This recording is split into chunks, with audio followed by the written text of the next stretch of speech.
The city of Chicago is taking the lead from Los Angeles in proposing a mansion tax that would tax the sale of all properties over $1 million in order to provide funding for homelessness. But that tax could drive out wealthy residents.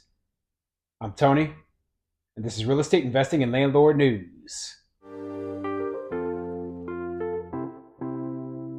All right, so I have an interesting article for you today, and it's coming out of the city of Chicago. So Chicago is they're taking a bad example of something that Los Angeles is doing, and they're trying to implement it within the city.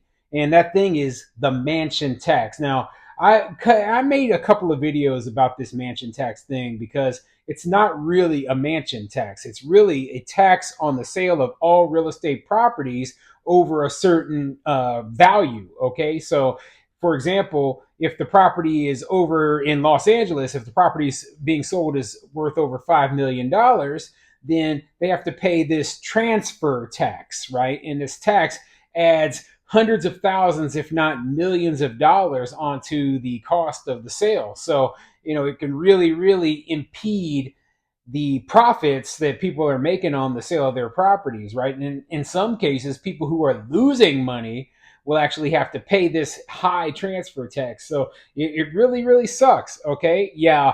They're trying to copy that in Chicago, and it's going to have the same problems with it. Okay. Basically, what they're doing is they're saying, oh, we're going to lower the transfer tax on all the less expensive properties, right? So that appeals to the voters, right? That'll appeal to the voter base. Oh, we're going to hit these rich people hard. Here's the problem, though, right? The majority of the properties that are worth over $1 million, they are not mansions. They are commercial buildings, they are multifamily apartment complexes, they're industrial buildings, etc. And you are tacking onto them a huge tax burden that is making it so that, hey, people won't want to invest within your city.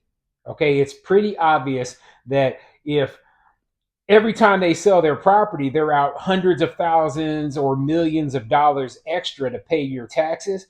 They're just not going to want to sell properties very often. People aren't going to want to buy properties, and it's going to hurt. It's going to hurt the real estate investors within the city. It's going to hurt the development within the city that you supposedly want. Last time I checked, Chicago's population was shrinking. Chicago is losing businesses to more tax friendly states like Texas and Florida because they have all these stupid taxes in place. Okay. Why would you want to do business in a place like this where, they're just going after you, they're nickel and diming to death the wealthiest people, the people who pay the majority of taxes, like it or not, it's the wealthy people. The very, very wealthy people on the very top of the economic ladder, they pay more money in taxes than like the bottom 40%, all of them combined, even though they only make up like 1% of the population. So it's crazy to think that, hey, you want to drive these people out and you want to make it so that they don't want to invest in your city, whatever. Like it doesn't surprise me. This whole hatred of the rich thing is a very, very common factor with a lot of the socialists, okay? And looking at the new Chicago mayor, I believe his name is Brandon Johnson, right? He seems to be very, very socialist. So before I get into the article, go ahead, hit the like and subscribe button, maybe leave a comment down below and let me know what you think. I asked you before when I was talking about Los Angeles, what do you think of this mansion tax thing, this transfer tax on all properties over a certain dollar amount? Yeah, do you think this is a good idea? Do you think it's actually going to raise the money they think it will? And do you think it's actually going to help with homelessness?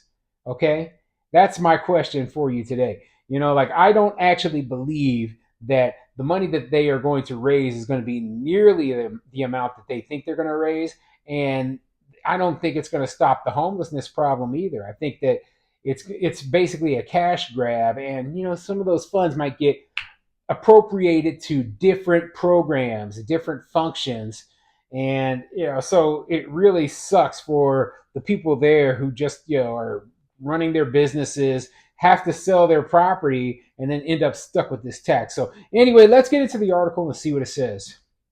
This article is coming from blockclubchicago.org, and it says real estate transfer taxes would drop for most under Johnson-backed homelessness prevention proposal. Yeah, and like I said, that's how they're going to work on getting this thing passed, right?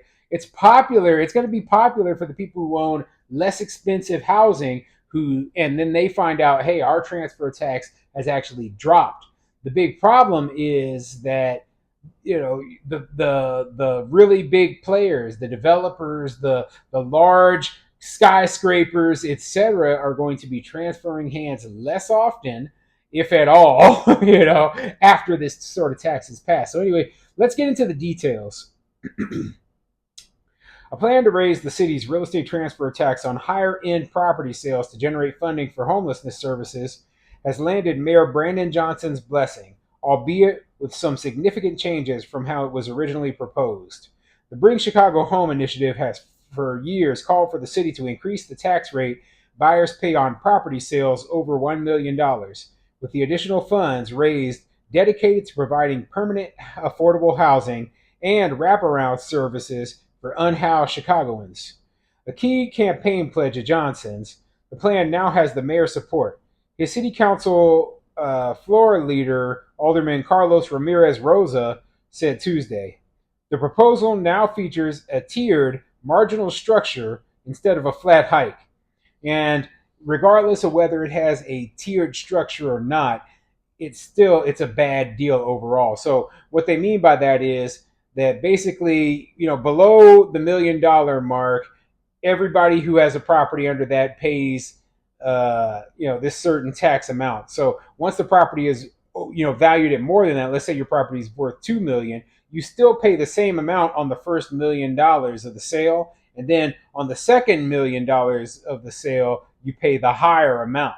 So that tiered structure means that they can collect less of this transfer tax from you, but your taxes still are going up. And I'm not a fan of taxes increasing, but it doesn't surprise me. They seem to think that, hey, taxing, all these very far left leaning progressive places seem to think that taxing the heck out of businesses, making it harder to do business, and the businesses, like, they are, oh well, yeah, you're lucky to even be here with us. You're no, there's plenty of places throughout the country where they're not doing that. Like I mentioned before, Texas and Florida are two good examples of places you can go with a much, much more business friendly environment, much more tax friendly environment. Okay, so you don't have to deal with this nonsense.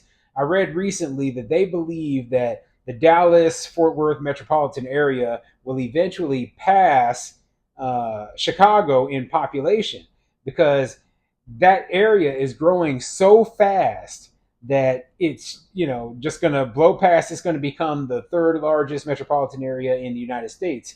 My whole life, it's been New York, LA, and Chicago, but things are changing. Things are changing, and with the rapid growth of the Dallas Fort Worth metropolitan area, I'm not surprised. I'm not surprised one bit. I mean, they're already over 7 million in that area, and like, people don't really think about it because it's in the center of the country. It's in the center of the country, and housing prices, yeah, they are higher than, they're not low. They're not low. I'll just say that, but they are much, much lower than these coastal cities. So Texas is giving us an example of what it's like when you have business friendly environment and a lower tax environment, so that you can see that, hey, what happens when the city and the state allows companies to build housing and doesn't restrict them? What happens when the city and the state say, hey, we want this area to grow. We're not going to hold them back. We're not going to bog these people down with regulations. And you see rapid growth. You see that this place could easily, surpass Chicago and take the position as the third largest metropolitan area. So yeah, meanwhile, Chicago metro is shrinking. You know, what can I say? I mean, the proof is in the pudding. Anyway, let's get back to this article. The new structure, which would need to be approved by the city council and Chicago voters to take effect, was first reported on Tuesday by the Sun-Times' Fran Spielman. Under their original proposal, proponents hoped to raise the real estate transfer tax from 0.75% to 2.65% on property sales over $1 million. The tax would have applied to the entire value of the sale. Under the new plan, outlined in briefings to older people this week, property buyers in all price ranges would see changes to their tax rate. People buying properties under a million would see reduced taxes. Real estate sales over a million would see higher rates only on the portion of the sale above $1 million. And it says that the rate would drop. So right now they already have a transfer tax and the rate is like 0.75%. And it would drop for property sales under $1 million to 0.6%, and then increase for property sales over $1 million. From 1 to 1.5 million, it would increase to 2%, and then from above 1.5 million, it would be up to 3%. So you're talking about property owners. Let's say you own a $5 million property, right? I like to use simple numbers, and so on a let's go 10 million. You own a $10 million property, which isn't out of reality when we're talking about large multifamily apartment buildings, right? So you've got a $10 million property. As of right now, you have to pay a 0.75% transfer tax if you were to sell that property, right? So $10 million apartment complex, you sell it, 10% would be 1% would be 100,000, so you have to pay 75 grand, right?